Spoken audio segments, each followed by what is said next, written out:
Posible kayang yumaman ka sa mga bagay na hindi mo mahahawakan? Uso na ngayon sa social media ang tinatawag natin na digital products. At alam mo ba, libo-libong tao na ang kumikita gamit ang digital products. Kagaya ng ebook, digital trackers, pati mga templates sa Canva ay pwede mo na ring ibenta. Ito si Catherine Mejia, 19 years old na mega milyonaryo na. Gamit lang ang ChatGPT at Canva, nagawa niyang umasenso sa loob lang ng 6 na buwan.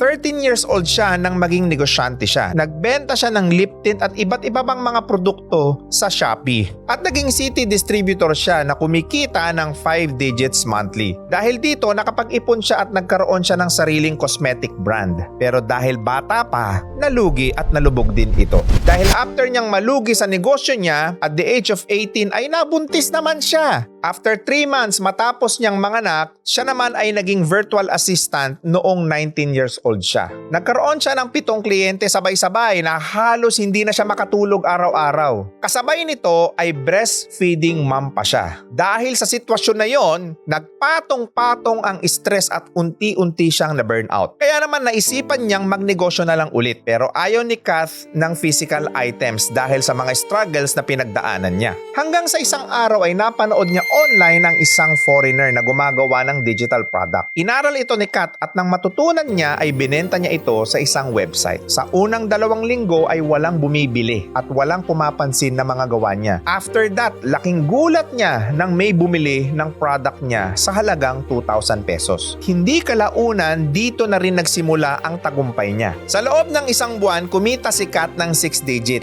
at makalipas ang 6 na buwan, dito niya na kinita ang kanyang first million. Dahil dito, nagkaroon siya ng sarili niyang sasakyan at naisip niyang ibahagi na rin ito sa ibang tao. Sinubukan itong i-share ni Kat sa social media at dito unti-unti siyang nakilala. Ngayon, isa si Kat sa pinaka-credible and trusted mentor sa Pilipinas pagdating sa digital product industry. Sa katunayan, bumuo siya ng community para sa mga taong gusto ring matutong gumawa at magbenta ng digital product. At ito ang KM Creatives. Layunin niya na tulungan ng mga tao na pagkakitaan ang kanilang knowledge, skills at idea sa pamamagitan na gawin itong digital product. Ano nga ba ang matututunan natin sa kwento ni Catherine Mejia? Una, hindi edad ang basihan para maging matagumpay ka sa buhay. Kailangan mo lang maintindihan na posible ang lahat ng bagay na iniisip mo. Pangalawa, ang mga oportunidad sa panahon ngayon ay nakakalat na kung minsan ay nasa harapan